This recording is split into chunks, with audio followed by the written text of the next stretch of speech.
Losako na bino nyonso bandeko bolanda ngai tosolola moke. Bonjour à vous toutes et tous, de véritables combattants, de véritables résistants. Bonjour à tous les patriotes, les vrais. Et aussi bonjour à tous les amoureux de la République des Zaïre. Autrement dit, la République a démocratisé du Congo. Pour l'instant, pour le moment. Avant de recouvrer notre propre appellation, le Sako. Le Sako na babundeli nyonso ya mboka. Le Sako mabaye banso oyo balobi notre pays ou rien du tout. Et puis merci na bandeko nyonso oyo bazali na motema pasi pe mawa ya komona ete bandeko na bango baza kosila, des pauvres innocents oyo bayebi likambo te, baza kokufa na mboka na bango sans raison valable, des pauvres innocents oyo baza kosila na ba bombe, na ba obus, hein? Na ba balle, na ba balle perdue. Bandeko oyo ya biso makila moko oyo baza kosila na est, hein? Na ba Beni Butembo, Barigiri, partout na Baruchuru, na bamboka nyonso ya est oyo baza kokufa butu na moi sans raison valable, seulement parce que babotami na mabele moko ezali très riche potentiellement, babotami na mboka moko oyo ezanga une autorité responsable na ndenge koki pour défendre ce peuple-là en cas de malheur. Bandeko na ngai, mboka moko oyo lelo oyo ezali dirigé de l'extérieur par les Rwandais en complicité avec la communauté internationale. Mboka oyo ezanga tata na mama. Mboka oyo biso peuple congolais tokoma ba orphelin. Mboka ya bana na bana. Hein? Bandeko na ngai. Mais tolinganité. Tolinganité parmi nous. Et en particulier, une ethnie, un clan bandeko na ngai, une tribu oyo, ils prennent le luxe, l'audace de s'amuser, de jouir avec toutes nos richesses.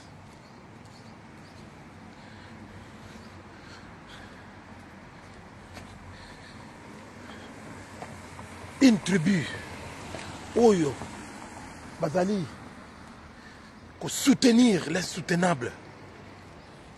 Bandeko na ngai, son nazolo ba yango ezana mutema pasi, mais nazolo bakaka. Pour biso, oyo tozali na avantage ya koloba, ya kobelela, ya clamer notre colère, ya clamer notre indignation. Parce que nous avons rien. Nous n'avons rien pour nous défendre. On n'a que notre langage pour s'exprimer. Voilà, bande konangaï. Nous n'avons rien. Hein? Un pays aujourd'hui sans souveraineté, vous vous rendez compte? Un pays aujourd'hui sans souveraineté. Sans souveraineté, je vous l'ai dit. Le peuple n'est plus souverain. Personne n'est souverain. Nambokawana. Il n'y a pas de démocratie, il n'y a rien. On ne nous reconnaît pas. On ne nous reconnaît pas du tout. Nous sommes devenus comme de moins que rien dans notre propre pays. Vous vous rendez compte de cela? Quand on vous a présenté quelqu'un comme étant président de la République, mais celui-là ne fait rien d'autre. Ne fait rien d'autre que jouir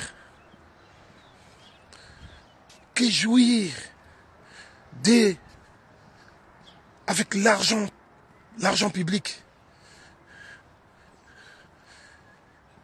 C'est quelqu'un-là veut plutôt afficher avec opulence totale, sans se soucier du peuple. Sans se soucier du peuple. Vous vous rendez compte? Pour lui, l'essentiel est ailleurs. C'est sa richesse d'abord.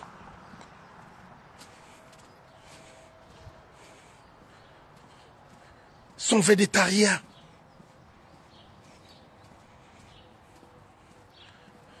Et ses voyages partout dans le monde. Un idiot utile. Un véritable idiot utile. Qui est utilisé comme un paravent, comme une étiquette, comme une marionnette du Rwanda, de Paul Kagame. De Paul Kagame. Et des Occidentaux, Américains, Français, Anglais et les autres. Bandikonangai. Trop c'est trop, Bandikonangai. Tout le bandikonini. Jenny Lembigazor, merci d'être là. Merci d'être parmi nous. Docteur Ngadipovi. Iber Badibengi, merci d'être là. On est ensemble. Jean-Louis Mondele Abangwandi, merci d'être là aussi. Marius Bayende, Kombolengi, Marius Bayende, merci d'être là malgré ton travail. On est ensemble, Bande Konangai. Vous vous rendez compte? Oyo Tulubaka. Tozana peuple ya ndenge nini. Peuple ya ndenge nini bande konangai. Trop c'est trop. Trop c'est trop. Réveillez-vous mes enfants. Réveillez-vous. Tolobi mingi. Peut toujours continuer koloba. Mais tout télémandé. Tout longo la mboka na biso na peuple na biso na soni oyo tozana yango. Soni oyo Félix Tshisekedi Tshilombo. Na ethnie na ye na bande na ye ya ba voyou ya ba voleur ya ba idiot sans scrupule, ni morale, ni yibi. Ou bazako yiba. Bazako yoka sonité pour na ko yiba. Hein? Bazali, ils sont contents de vivre cette vie-là pendant que notre population, notre peuple, Azali n'a pas si, peuple Nabiso, Azali n'a pas si, peuple Nabiso, Ayebi Lissu, et le Koyako, Zélé Hakolandate, peuple Nabiso, a commis ma problème sérieux, hein? Peuple a commis en débandade plus de 7 millions. 7 millions. C'est tout un pays. 7 millions. Les Congo-Brazzaville, je pense que ils ne sont même pas 7 millions. Bazana balabala. Biso. Tozako mona. Tozako tala. Tozo sala rien. Hein? Tozo sala rien pour ce peuple-là. Peuple wana. C'est comme si on n'a pas, c'est comme si on n'a pas des gens sérieux qui peuvent gérer ce pays. On est abandonné de tout. De tous, pardon. Bandi konangai. Tolo balam nokoni. Yangwana tolobi. Ceux qui te abattent. Il faut bouger maintenant. Dès maintenant. Parce que trop, c'est trop. Vous avez vu le vendredi dernier? Le vendredi dernier, 3 mai, encore des escarmouches. Beaucoup d'escarmouches. Le M23, AFC, les soi-disant rebelles. Mais ce sont des agresseurs. Des agresseurs rwandais, RDF, rwandais. Bango batobaza ko bombarder. Bamboka nyoso wana, ya biso ba congolais. Peuple moyen, peuple en débandade. Peuple azako kima, bazako zo ba bombe na banzoto na bango. Bozo mona ba image, ba mama bazako kufa bana na mikongo. Et bana mike bazako katana ndambu ndambu. Batou bazako kufa ya ebele plus ou moins. Cette semaine dernière, plus ou moins une 50aine de morts. Vous vous rendez compte? Et personne ne bouge, personne ne dit mot. Tout le monde intervenir. Et le monde entier regarde, observe, parce qu'ils sont tous complices. Ils sont tous dans la complicité. Il faut peuple wana aussi les sabango et puis qu'on balkanise mboka wana. Et dans tout ça, Félix est dedans. Félix, grand complice, collabo, un véritable collaborationniste. Il y a pas américain, il y a pas anglais, il y a pas français. Et voilà, n'a pas rwandais pour nous exterminer peuple na biso bande konangai. Bongo binoblement. Oyo pena donc bobotami na mboka wana. Même si tu n'es pas congolais, tu vas être content de ça. Allez soutenir quelqu'un comme Félix Tshisekedi. Tshilombo. Un voyou au vrai sens du mot. Un malade mental. Oyo yena mama na malata bazana complicité yako bomisa peuple wana pour na pouvoir na bango sans pouvoir, pour na lolendo, pour na orgueil bandi kona biso hein to yebi ke balu banyo sauté mais hein oyo bazana conscience tozobeli la bino to telema bandi kona partout où nous sommes. Hein? Tous en un langage moko, celui de chasser Félix Tshilolo. Non, pouvoir sans pouvoir. Pouvoir sans pouvoir. Il faut que chasser. Excusez-moi. Excusez-moi pour le bruit du chien là. C'est un chien comme Félix Tshilolo. C'est vraiment un chien comme Félix Tshilolo. C'est sérieux, c'est pour cela nous vous appelons, pardon, encore une fois. On doit tous se retrouver pour clamer, pour manifester notre colère, notre indignation devant l'ambassade du Rwanda. Cette fois-ci à Paris, même en date du 10 mai prochain. Et 10 mai prochain, 2024. Tous devant l'ambassade du Rwanda. Nous devons tous aller là-bas pour manifester notre colère. Hein?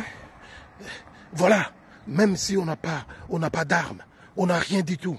Mais le fait d'aller ensemble sur le terrain, marcher, manifester pacifiquement, mais c'est juste pour réveiller l'opinion internationale pour notre cause. Sinon, ça va aller de pire en pire. Donc, il faut tous aller et belé devant l'ambassade du Rwanda. C'est vendredi 10 mai, à partir de 10h, 11h, tous à la Wana, et belé, pour nous tout cacher la vérité, tout le béla. Paul Kouagame en face, que ce qu'il est en train de faire, il va le payer un jour. Hein? Voilà, donc, Paul Kouagame, c'est quoi? Les plus durs, les plus forts dans le monde, parce qu'il est soutenu par les Américains, il est soutenu par les Français, il est soutenu par Macron. Vous vous rendez compte? Un Paul Kouagame, le Rwanda qui nous agresse, mais regardez la complicité de Félix Tshisekedi.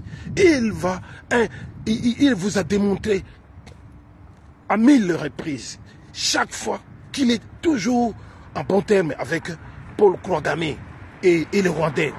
Il est toujours en bon terme avec Museveni. Regarde, il était là le 1er mai, du 28 avril au 1er mai. Il était où? Après avoir se caché pendant des jours et des jours. Il a disparu de son pays. Mais il était à Paris entre le 28 avril et le 1er mai. Pourquoi? Juste pour aller faire semblant. Comme quoi qu'il est en train de défendre la RDC Congo. Vous vous rendez compte? Il est allé encore demander la protection de la France. Demander la protection de la France. Pendant qu'il sait de lui-même. Il sait de lui-même que la France est en première ligne pour soutenir Paul Kouagame du Rwanda dans cette histoire.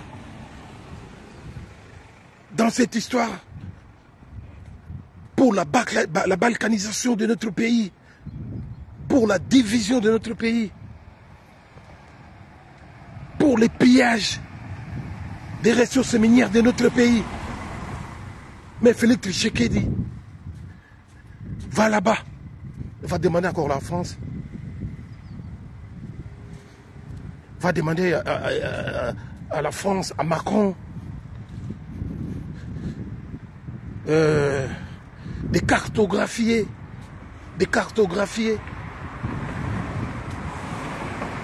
sur tout ce qui est minerai de notre pays. Voilà, Bandikolongaï, il va encore demander à Macron ou à la France de prendre le contrôle de notre pays, pendant que les autres, le Niger, le Mali, les Burkina Faso, se sont débarrassés de la France. Mais lui, il va faire le contraire de ce que les autres sont en train de faire. Ça prouve à suffisance que Aza complice mon aîné. Complice mon aîné. Bandikolanga eza ko bomba te, mais batama boma oyo bafinga biso chaque fois awa. Bazoya ko finga biso pour dire que voilà, biso pour comme ça biso ba ennemi na bango. Et pourtant nous on est en train de dire vrai. Tout ça qu'on l'a peuple, la peuple mokonzi. commandant Isso, il y a Eunice Banze. Losako, merci d'être là. Boketua Yambo. Général de Gaulle, on est là, on ne fait que notre travail. Notre travail, c'est celui de sauver notre peuple. C'est lui de chercher à recouvrir notre liberté. Mais bon, ça, il y a un biso. Bino peut battre liboso, vous soutenir les mâles. Les mâles, c'est quoi? C'est qui? C'est Félix Tshisekedi et toute sa famille. Une famille maudite. Maudite, maudite jusqu'à l'os. Yangona, biso, Torobir Boye. Famille wana. Bozana malédiction. Tina, 10e génération. Pe, boko futa yango, de gré ou de force. Parce que ce que vous êtes en train de faire, c'est des crimes. C'est des crimes abominables. D'abandonner le peuple comme ça, et vous venez ici à Bruxelles, en France, pour festoyer, pour nous faire l'ambiance, pour nous séparer, pendant que ce peuple-là est en train de mourir. Donc, limbi saka famille yote, na bateau yotu bazana simanaye, donc limbi sabinote. Ça s'appelle des crimes imprescriptibles. C'est-à-dire, même au commune na 90 ans, na 90 ans, même au commune un siècle d'âge, mais ce qui tokangi yo, kombo na yo, prison, et puis kombo na yo, peine de mort, peine capitale, pardon, peine capitale. Donc, vous êtes condamné, il y a Kokufa d'une manière ou d'une autre. Bandi konangai, Tolobi Mingi, Bandi konangai. Il est temps qu'on puisse relever nos têtes. Il est temps qu'on puisse se mettre debout. Il est temps, partout où vous êtes, Nakatia Congo, Tolibanda, Totele Melamboka Oyo, moi Tolo Baba, Mom Susoyo, Nazlobaka, et j'alité parce que, na ba vidéo, na ba image, comment est-il l'air mongo, ko bloquer ngai, ko bloquer ba image. Mais, Bandi konangai, trop c'est trop. Nous sommes en colère. Nous sommes en colère. Trop c'est trop. Il faut qu'on marche. Et nous serons là. Tous, nous serons là. Peuple Mokosi sera là. Devant l'ambassade du Rwanda. Nous devons continuer à faire des manifestations face contre les gens qui nous... Des gens qui nous tuent. Des gens qui nous mettent en difficulté dans notre propre territoire. Tout le monde a battu bakufora nengewana neti ba mboa neti ba ngulu neti ba soso awa kutu na poto ba pigeon na bandeke ba leki kutu biso na valeur. Nyoso na pona nini pona buzoba na biso moko ba congolais.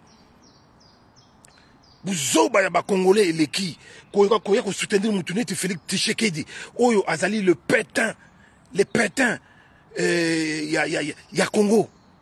Oyo azali papon ya Congo. Et là, comme Salamana na mokili. Un traître azalaka mutu oyo balimbi saka ete. Aza mutu oyo babumaka. Aza mutu oyo aza mutu ya peine capitale. Mais bino bozako soutenir ye. Quelle sorte de peuple ou de population, quelle sorte de tribu, quelle sorte de clan, quelle sorte d'ethnie, vous avez continué à soutenir Moutoulouka Félix Tshisekedi. Oyo a participé à 80%, 90%, 90%. Il a participé, a contribué à la mort ya bandeko na yeba congolais. Bon. On dit toujours que les Congolais, mais pour la biso, c'est bien ok. Moitié, 50-50, hein? 50-50, hein? Bandi konangai. Tolo bandenge nini. Tolo bandenge nini,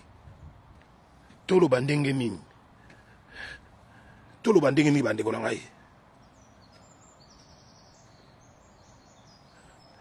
Tolo bandenge nini. Commandant Isso ya Eunice Banze. na invité yo pour les camins et indiquer que tu n'arrives pas, tu ne parviens pas du côté technique, hein.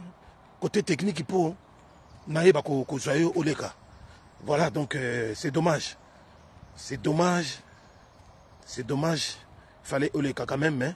Je vais essayer encore une fois.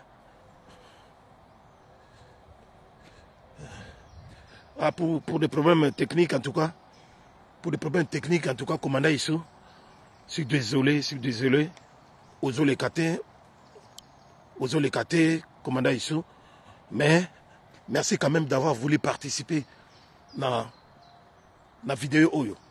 Bon, biso tozali bat oyo tozako bundela mboka na bino. Cessez de nous critiquer, cessez de nous critiquer aveuglement. Tozo sala musala oyo mwana nyoso babengi congolais akoki ko sala. Mwana nyoso babengi congolais akoki ko sala. Yango biso toza ko sala. Avec le peu de moyens que nous avons, on se déplace avec ce peu de moyens. On fait des émissions avec ce peu de moyens. On ne demande jamais rien à quelqu'un. Donc toza ba cible na binote. Cible na bino ezali nde Félix Tshisekedi azote kamboka. Cible na bino ezali nde bamboso ba Bati Lukwebo ba Japir Bemba ou ba si rebelles. Des gens qui font semblant de gouverner ou de gérer ces pays, mais ils sont là uniquement pour accompagner les Rwandais. Il y a Rwanda, les Nilotiques, il y a Ouganda, Oyo, Bazali, Maba Burundi, Oyo, Bazali, Kogere Mbokawana à distance, et il y en a même Bazali na carte intérieure.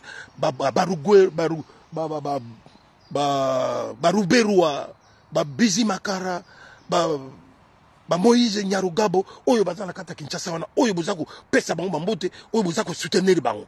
Vous vous rendez compte, ceux tolobike, o tolobaka, mais biso moko ba congolais, tozako bomamboka na biso, biso moko ba congolais, tozako ba responsable de notre malheur n'engzako ya, et Félix Tshisekedi en premier. Bozo mona zoya awa, azokota na ina ba Belgique, tilelo ya azongina mboka te, pe akozonga sikote. Toujours en balade. Azako Laksabino ouvertement qu'il est responsable de rien. Il est ailleurs.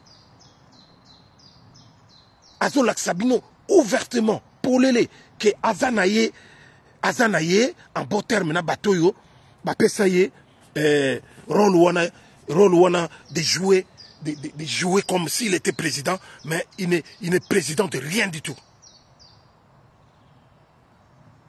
Toyebi sabino mnoko nini. Bandi ko ngai na lekaki kaka lelo na marche na ngandingi nazako sala awa.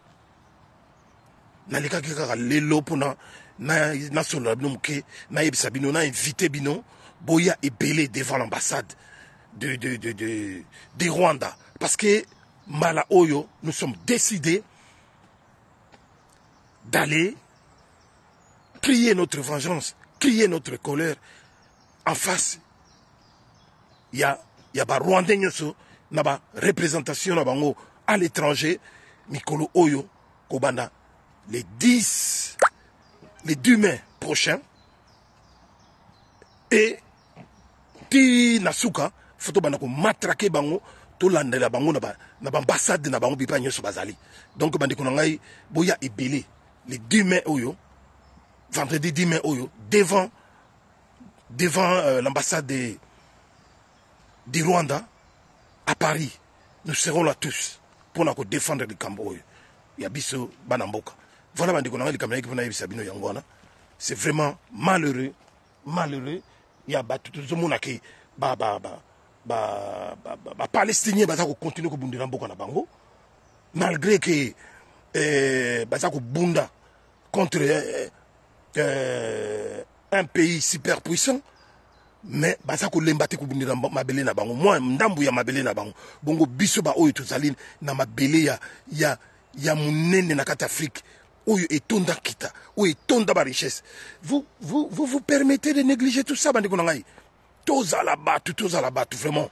tozala bato tozonga bato ata soki toza basenzi yango soki toza ndenge nini bandeko nyonso na Afrique balakisi biso bamali batusa balakisi biso ke il faut que moto na moto fa bundela mboka na ye botala Félix Tshisekedi ayibi bino élection vis-à-vis bien que toyebi ke mboka wana nous sommes occupés ayibi bino élection vis-à-vis mutu moko alobi eloko te mutu moko alobi eloko te totali ye kaka boye ayibi élection mpe avandi azocontinue mpe kokonza bino ben enfin bref même ata konzi azokonza kongo mobima te mais azokonza bino bakinois et vous êtes là le premier à l'applaudir ça fait trop mal ça fait trop mal Mukena Mulongo Naleza le Sako. Merci d'être là. Partagez énormément. C'est direct. Vraiment, Bandekonangaï. Ils ont soni pe mawa. Soni pe mawa. Et surtout, le bakaka Bandekona bisora msuso na etni wana na tribu wana. Basi la soni ya kozala derrière Félix Tshisekedi. Mutu oyo aza et bosono. Azatani lokote na mutu oyo à part mbongo nako yiba nako finga batu nako kosa parce que chez lui à part son bonjour tout ce qui reste c'est des mensonges à part wana incompétence aza compétente ane loko mukote même moi na oya abota misika je parie que moi na oya abota misika aleki même l'intelligence 10 000 fois bon bino tout vous se rangez derrière lui vous avez nargué biso awa na Belgique ba Bruxelles ba Paris vous avez nargué biso sans soni oyo peuple ya ndenge nini bande ko ngai. Donc, on a qui n'a pas Sabino, Yango en tout cas. On compte sur vous. Venez nombreux, tous ensemble, parce qu'il est temps de mettre les points sur les i. Et tous allez kaka obligé de Yolanda. Pour n'emboka d'abisser bonga, pour tout retrouver, tout retrouver dignité na biso tous à la kana sima yaba occidentaux tous allez obligé bandiko na ngai. Donc il est temps d'agir et de commencer à réfléchir. Merci beaucoup na Déboulonné, il y a Déboulonné TV laisse Landana partager les directs. Merci beaucoup. La maman Maserati qui part vite. Merci beaucoup. La maman Mongola ya Brigitte. Maman Véro Kelani. Merci beaucoup. Freddy Moulongo, merci beaucoup. Merci beaucoup. Na Ize Matumona. Matumona ya Ize. Jalou Mundela Bangwandi Mibaramo. Roger Bamokande. Petit Nangaï. Pour les bois, gaz de gaz. Sala Ozonga, viens à Zelayo. Voilà. Fils Kamba. Petit à Viennaye, Clément Likele. Papi Gouvé, Zonzo. Papi Nkoyi. Le sac on a bino. Ingeta. On est ensemble. Partagez les directs. Mais n'oubliez pas la date du 10 mai. On est ensemble, on doit être ensemble jusqu'au bout contre le Rwanda, contre Paul Kouagami, Hitler d'Afrique. Donc, tous allons épeler vendredi prochain devant l'ambassade du Rwanda à Paris. Voilà. Mes salutations à Dadi Bayola, Patrick Chibango, Zoro Bilel, Chomongo Pichou.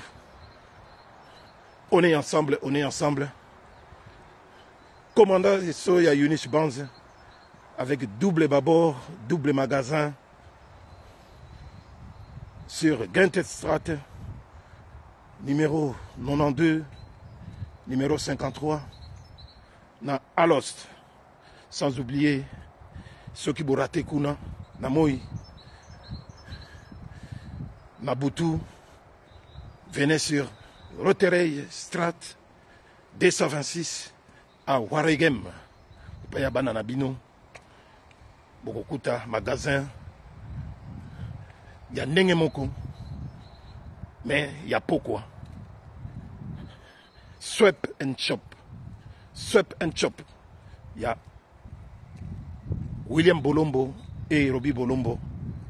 Kuna Bokozwa Nyonso, Bokosepela. Et le bas FM. Fabrice. Il y a Starnet TV. Ingeta, on est ensemble. Partagez le direct. Merci beaucoup. Zambe Pambolabino. La suki wana pona lelo. Merci, ciao.